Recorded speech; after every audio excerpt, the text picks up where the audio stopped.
Welcome to the Let's Talk Politics Alabama podcast with your host, Daniel Stover and Russ Sanders, where we take a look at Alabama politics like a drive down I-65 from North Alabama to the state capital in Montgomery and all the way to the Sugar Sand Coast.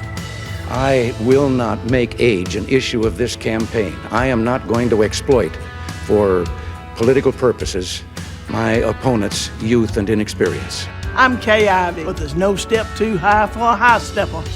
We choose truth over facts. I don't want to speak negatively. I said, though, that if I lose this election, maybe I'll end up moving to Alabama. Someone has once said that actually, as long as there are final exams, there will be prayer in schools. Welcome back, everybody, to another episode of Let's Talk Politics Alabama, the podcast. The podcast where we discuss everything about Alabama politics in depth, more than just a news article. Whether you're listening to us on YouTube, Facebook, or your favorite podcast app, thanks for joining us again this week. We're on episode 17 this week, and we have a man that is better with numbers than anybody I have ever seen. John, tell me, how many voters do we have in Alabama right now? As of today, Daniel, we have 3,611,612 registered voters in Alabama.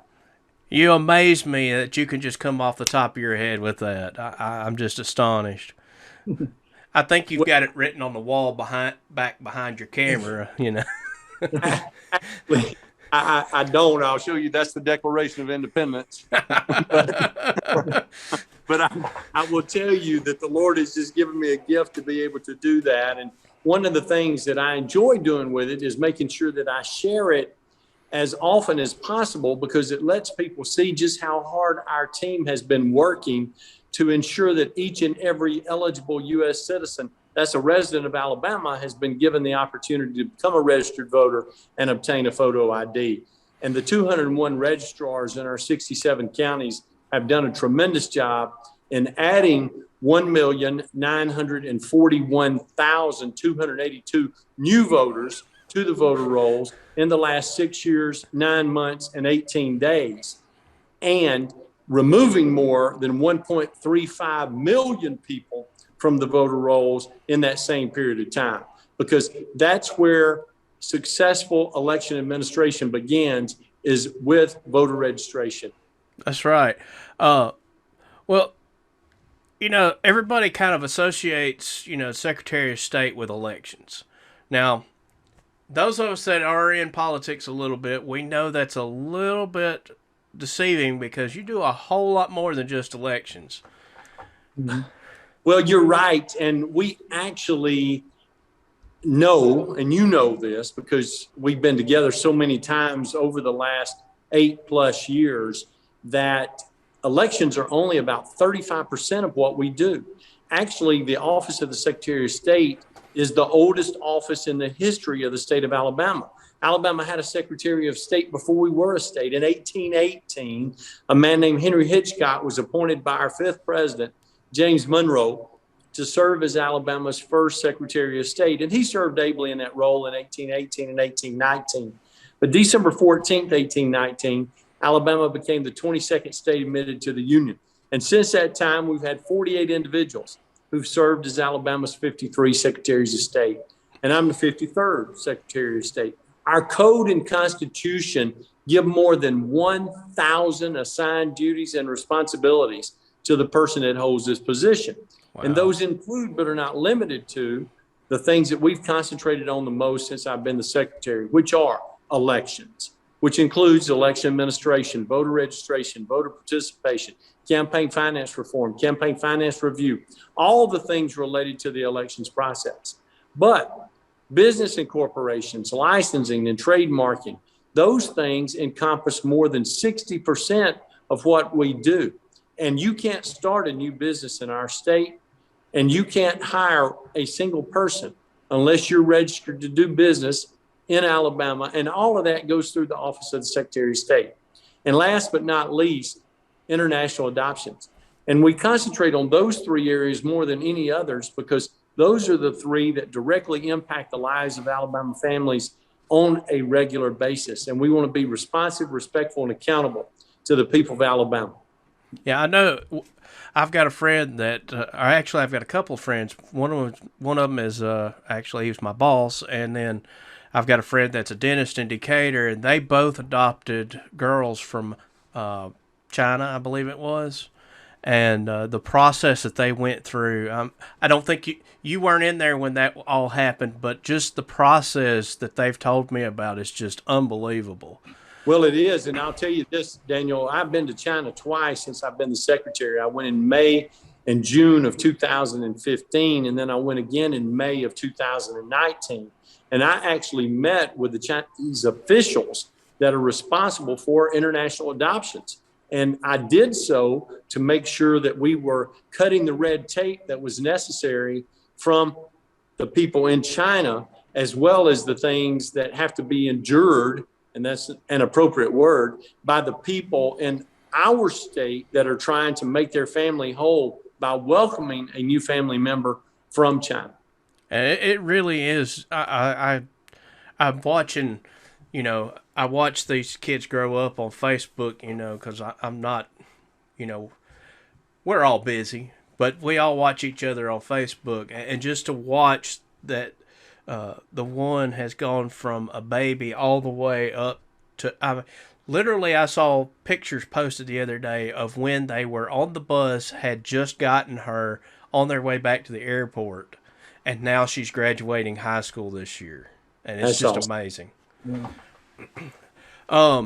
But, we're a politics show, so we want to talk a little bit more about elections. The last election cycle, there was a lot of trouble that we had over in our neighboring state over in Georgia. How can Alabamians know that we're not going to be the next Georgia? Daniel, that's a great question. I think the first thing that needs to be acknowledged and recognized is that Alabama has been recognized after the end of the 2020 election cycle as the most efficient, the most effective, and the best state in the union for election administration in the 2020 cycle. And that's something that means a great deal to me, because it's the first time in the history of the state that we've been recognized as such.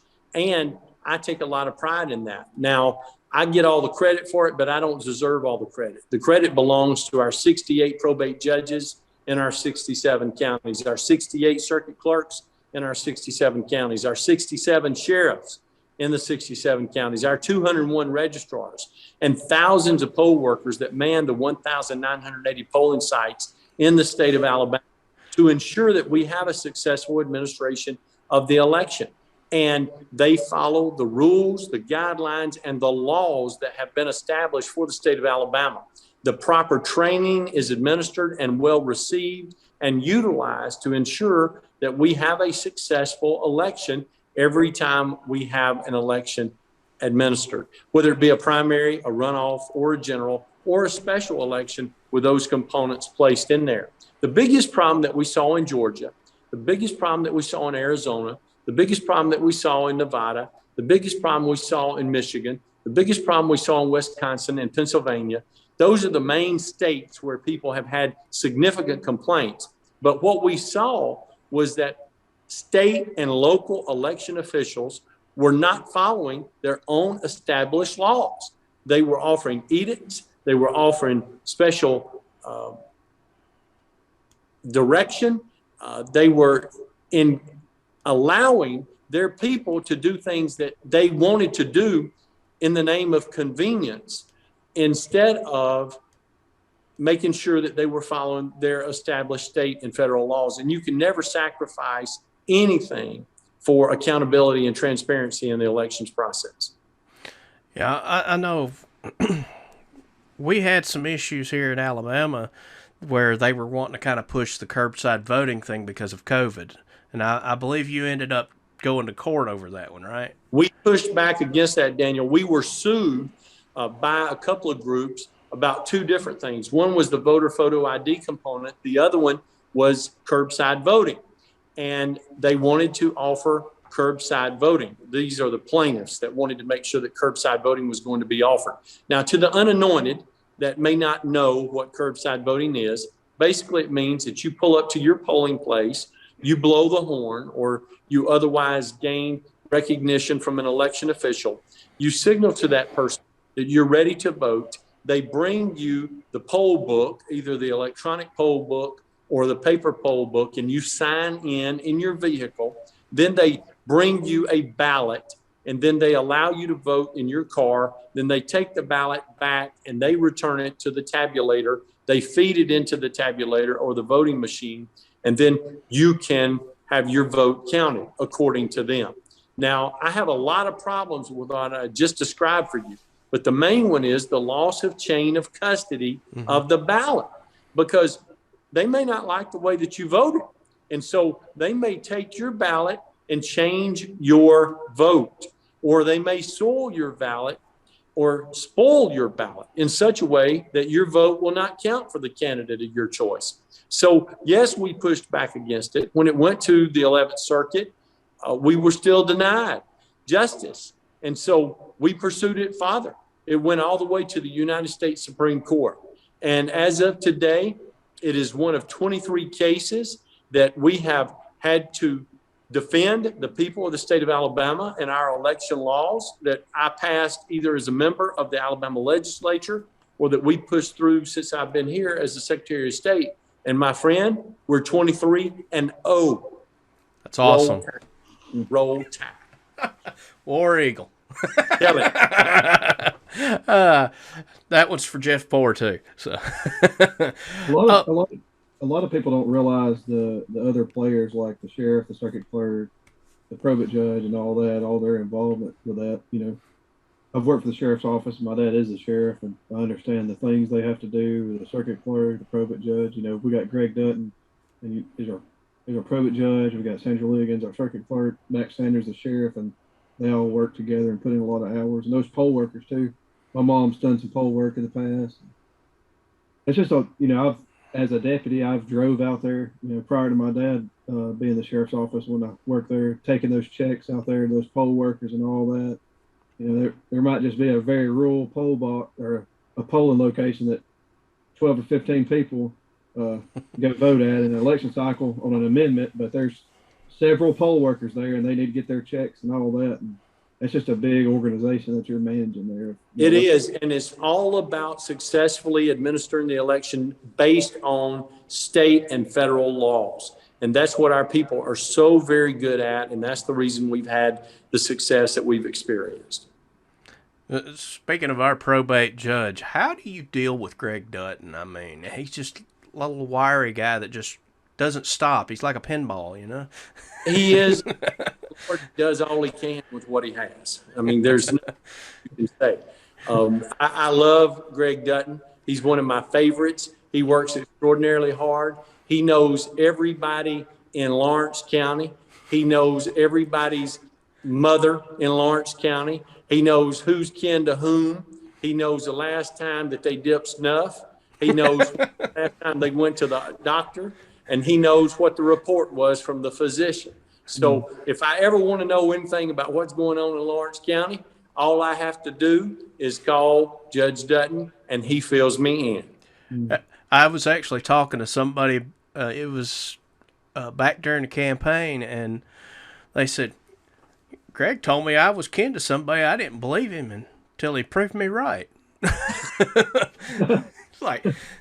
Wait, he proved that you were kin to somebody? Yeah, I didn't know it. So, yeah, like you said, Greg's special in a good way. So, no doubt. So let's talk about absentee voting though, right quick. Yes. I know how to absentee vote. I've done it for my dad many a times. I know Russ has done it for military before. Kind of go through the process here. How does somebody go about doing an absentee vote? And is there a way, say I'm just going to be working that day? Can I absentee vote? That is a great question, because the absentee process is designed to enable the voter to be able to vote early before election day, because their schedule will not permit them to be able to vote on election day.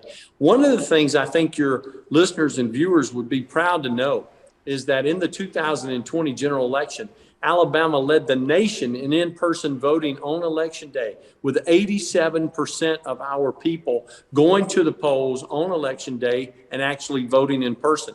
That number is usually at 97%, but because of the COVID, there were more people that wanted to vote absentee.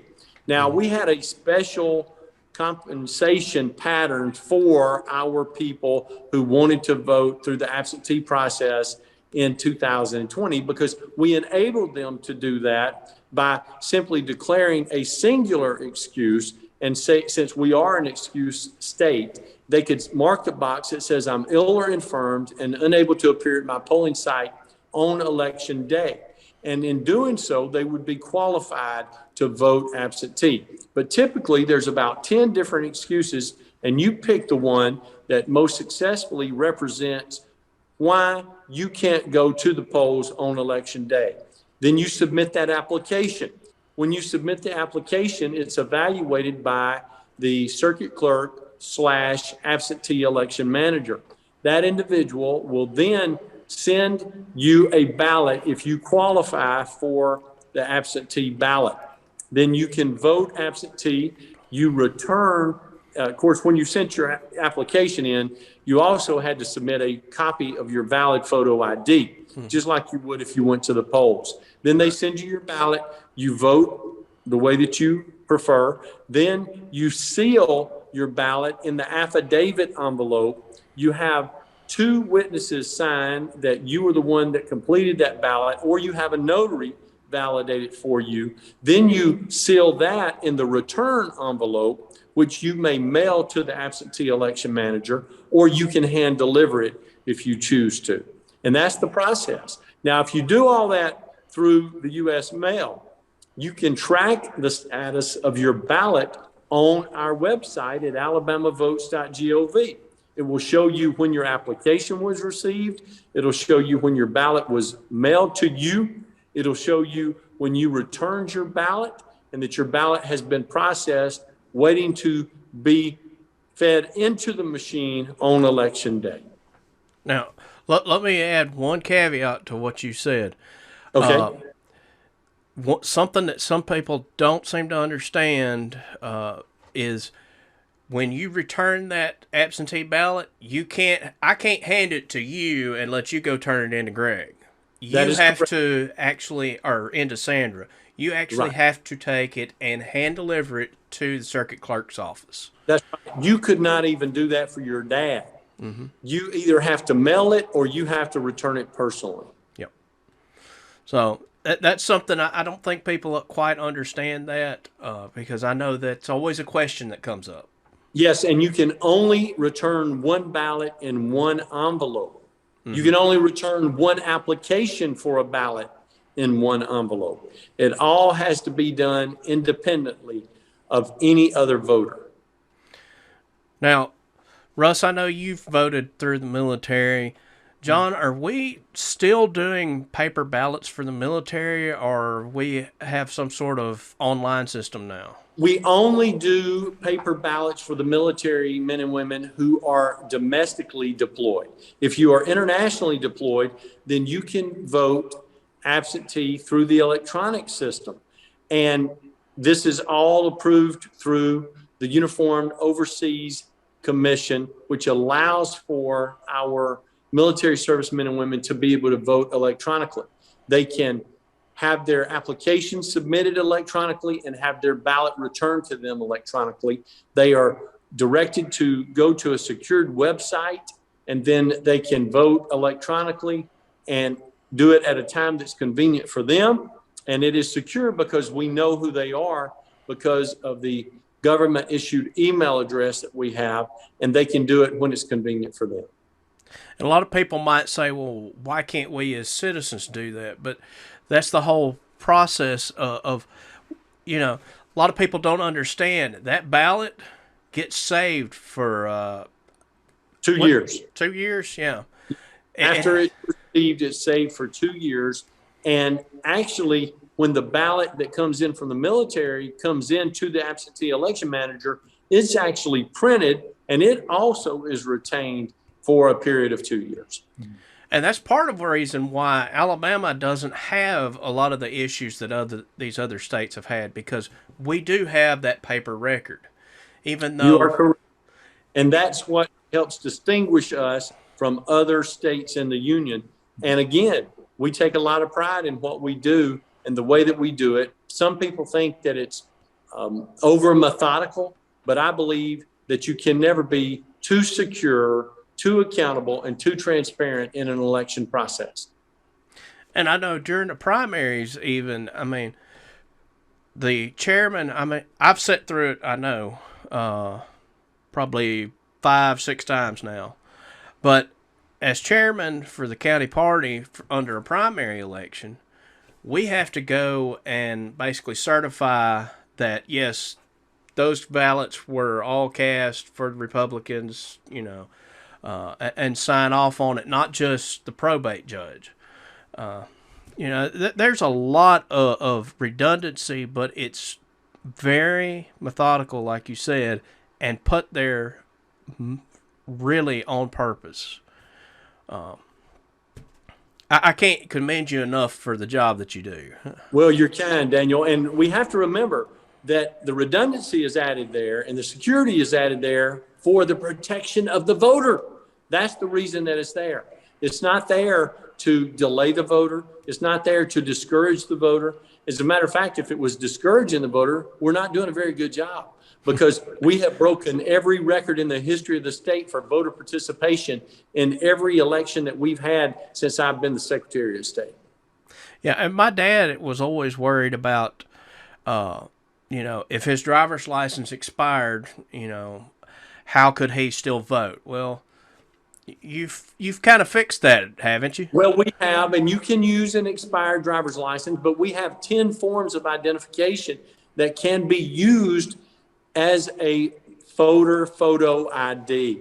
And I think that it's very important to note that we have some of the strongest standards in the nation for voter ID control. But if a person says, I don't have a driver's license, which about 99% of the people that vote in our state use a driver's license, but if they don't have a driver's license, if they want a voter photo ID, then every year we go to all 67 counties. And of course, Daniel, I travel to all 67 counties by myself at least one time a year. As of today, I've been to 61 of the 67 counties for a total of 351 unique visits to those 61 counties, and I'll get the other 6 before the end of the year. But we also send our mobile ID unit to all 67 counties at least one time, whether they're going to the Coondog Cemetery on Labor Day, whether they're going to the Terry Family Reunion on Labor Day, whether they're going to the Magic City Classic in Birmingham when Alabama State and Alabama A&M play each other.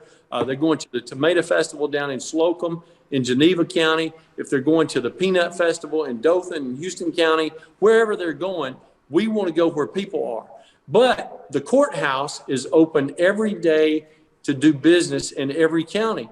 And every day that it's open, the Board of Registrars is waiting to be able to provide a free voter ID. But if somebody calls and they say, well, I didn't get to go to the Coondog Cemetery, I didn't get to go to the Terry Family Reunion, I didn't get to go to Magic City Classic, wherever it is that they couldn't go, they can't go to the courthouse because they don't have transportation. They can't go to another event in their county where we're singularly holding the voter registration drive, whether it's in Town Creek, whether it's in Hatton, whether it's in Moulton, wherever it happens to be. So in the rare instances where that occurs, we will go to their homes and give them a voter photo ID for free. We've done that on more than 25 occasions since I've been the Secretary of State. Well, that brings up something else I want to commend you on. You're one of the few, I don't know if any of the other state politicians have ever done this, but you actually give out your cell phone number. And I actually have sent you a text on election day to ask you a question, and everybody, He replied to me within an hour. I'm sorry I was delayed. I know on election day, there's a lot of things that are going on. You know, you're not busy at all on election day, you know? but I want to make sure that people know if they need me, they can get in touch with me when it's important to them, not necessarily when it's convenient for me. And so I don't mind giving my cell phone number out. That's why it's printed on my business card. That's why it's printed in all of our publications. That's why I'll share it with you for your viewers and listeners at 334-328-2787. So they can reach me when it's important to them. Even if your insurance is expiring. It doesn't matter, brother. I'm going to help you. That's about the only calls I get anymore. Your car warranty is expiring. All right, John. So here's the thing. We just came out of a special session literally, day or so ago? Yes. And in that special session, the Alabama House and Senate passed what their new district lines are going to be. Now, a lot of people look at that and they go, okay, that's just, so my district's changed a little bit. But that means a whole lot more to you and to the probate judges around the state. Can you kind of give us a little insight of what kind of havoc that's going to wreak on your office and the elections?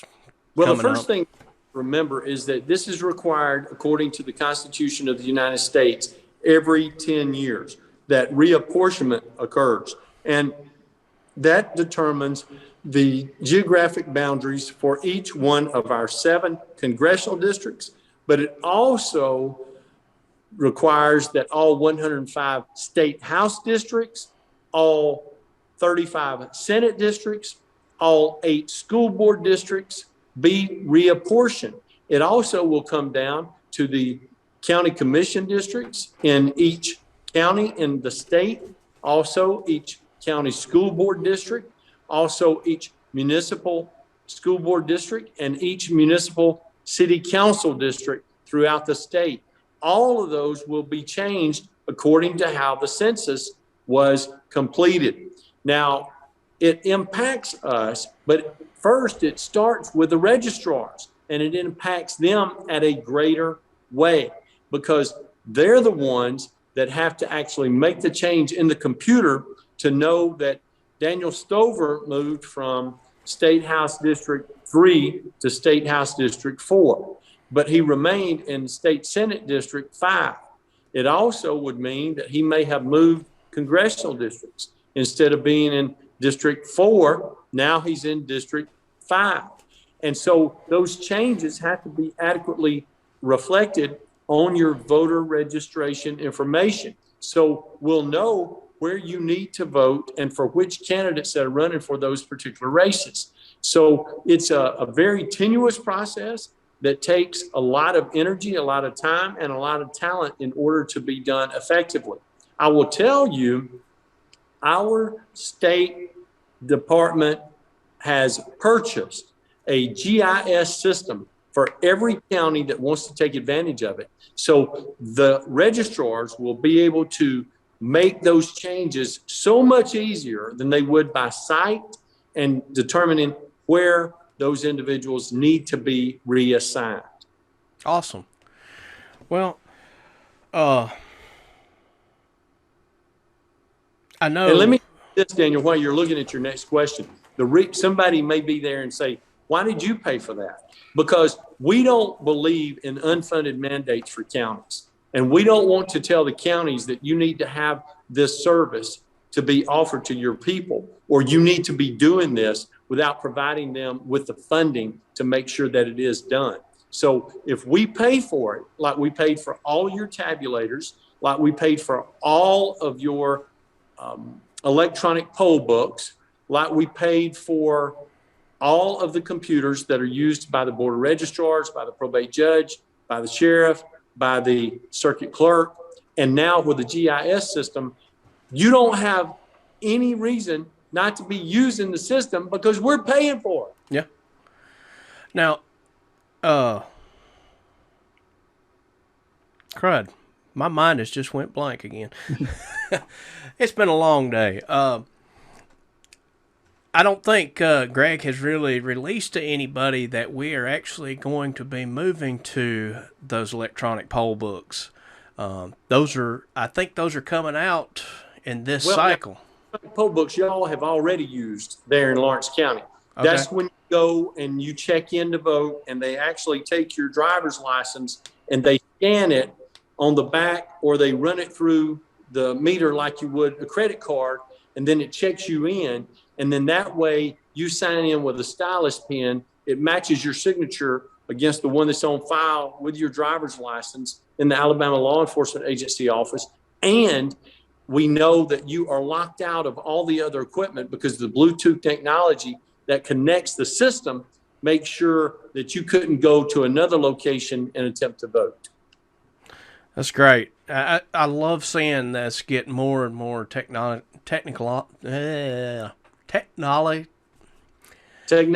in place. Absolutely, bro. Yeah. Advancing. I told you, it's been a long day. It's been a long week. Well, John, I appreciate you coming in and sitting down with us well, you're not sitting, but spending a few minutes with us and talking about this stuff.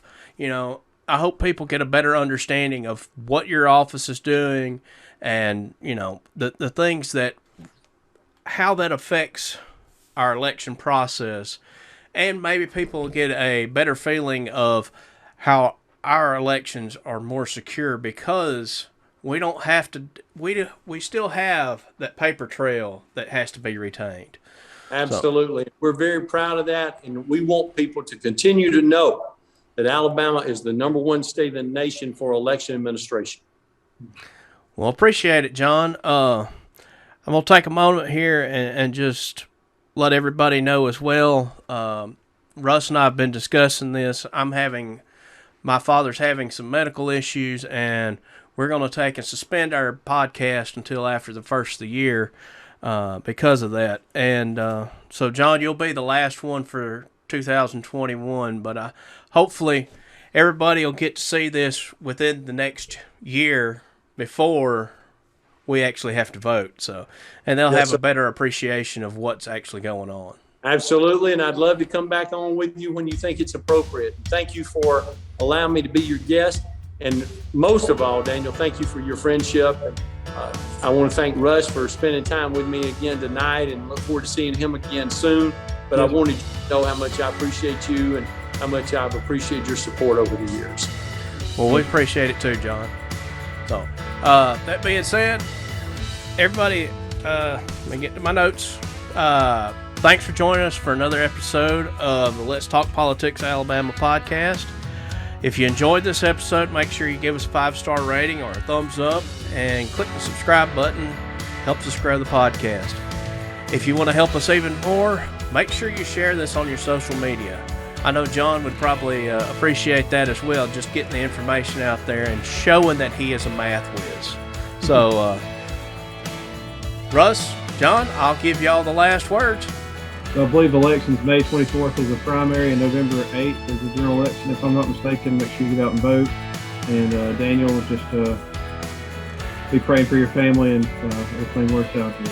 Thank you. Thank you for coming on the podcast there, Mr. Secretary of State. Yes, sir. My pleasure, and always good to be with y'all. And y'all keep up the good work.